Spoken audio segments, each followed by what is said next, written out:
السلام عليكم ورحمة الله وبركاته. أهلا بيكم في مطبخنا، مطبخ نوجة والشيف مصطفى. النهاردة بقى هنعمل مع بعض كده طبق قلقاس بقى من الأكلات الشتوية اللي الناس كلها بتحبها، والناس كلها بتعملها بكذا طريقة.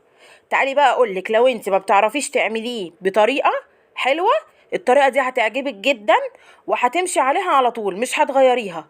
بجد الطريقة دي بتخلي طعمه تحفة وخفيف، وهتحبيه وهتعتمديها على طول. تمام.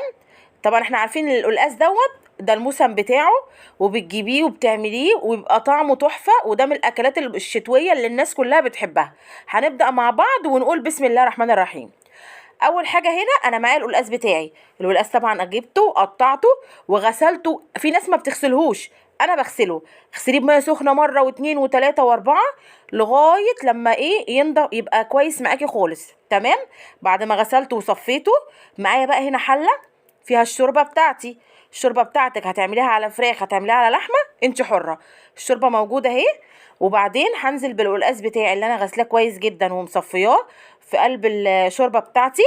تمام. وهسيبه بقى يستوي مع نفسه على الهادي. خلاص. الطريقه بقى اللي انا هعمله بيها دي، هنا جبت السلق بتاعي غسلته كويس جدا وحطيته في ميه وهديله غلوه واحده على النار. ده مغسول ومتصفي، وبعدين حطيت له شويه ميه وهديله غلوه كده شويه على النار. بصوا، مجرد ما هو يقلب معايا ويبقى يغلي الغلوه دي، تصفيه وتطفي عليه. تمام. تمام. هنا كان خلص معايا، هصفيه وهطفي عليه وهضربه في الخلاط. خلاص.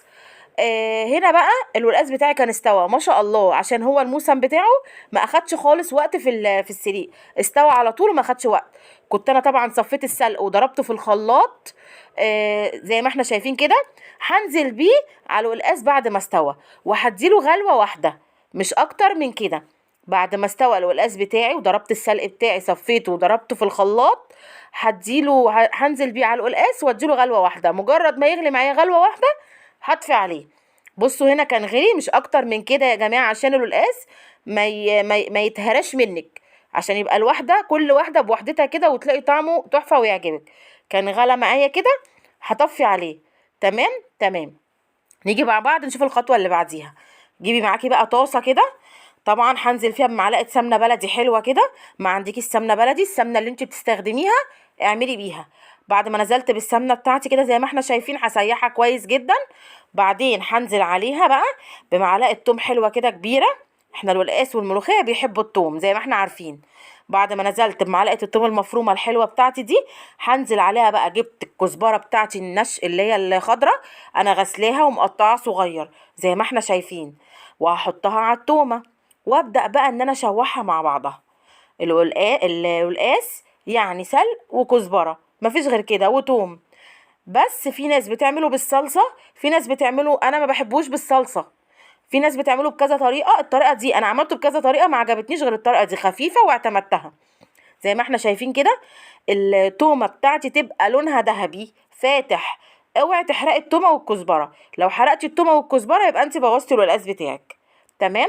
شايفين؟ وصلت معايا اهي للون الذهبي، مش اكتر ولا اكتر. بعد كده هتصفي بقى التومه والكزبره دي من الايدام بتاعها، وتحطيها بقى وتدقيها كويس جدا، تنعميها وتنزلي بالايدام بتاعها على الحله بتاعت القلقاس. تمام. يعني بعد ما تعملي كل الخطوه دي، دقيها كويس جدا وانزلي بالايدام بتاعها على القلقاس. وبعد كده بعد ما تدقيها وتنعميها زي ما احنا شايفين كده اهو، هنزل بقى بيها على القلقاس بتاعي. بصوا، دي الكزبره مع الثوم. بعد ما شوحتها وخدت اللون هبتدي بقى ان انا بعد ما دقيتها وصفيتها من الايدام، هنزل بالايدام بتاعها على القلقاس. وبعدين هنزل بيها بعد ما ادقها كويس جدا وانعمها، هنزل بيها على القلقاس بتاعي. شايفين شكله؟ لونه ابيض وتحفه، وشايفين اخضر. يعني بجد من الاكلات اللي انا بعشقها القلقاس. وعلى فكره انا كنت الاول ما باكلش القلقاس ده خالص، ما كنتش بحبه. يعني ما كنتش بحب اكله اصلا. بس شايفين بقى طعمه كان روعه، وريحته كانت تحفه جدا جدا جدا. ولو عملتيه بالطريقه دي مش هتبطلي انت تعمليه بيها. لان القلقاس من الاكلات الشتويه اللي انت بتحبي تعمليها كتير مع يعني هو دلوقتي مفيش ملوخيه خضراء، بالتالي بتعملي له القلقاس. لو انت مجففه ملوخيه بتطلعي تعملي ملوخيه. اعتمدي الطريقه دي، هتعجبك جدا ومش هتغيريها. يا رب كده تكون وصفتي خفيفه على قلبكم وعجبتكم. واكون دايما عند حسن ظنكم. ما تنسوش اللايك والاشتراك لمطبخ نوجة والشيف مصطفى، وربنا يحسن ما بين ايديكم.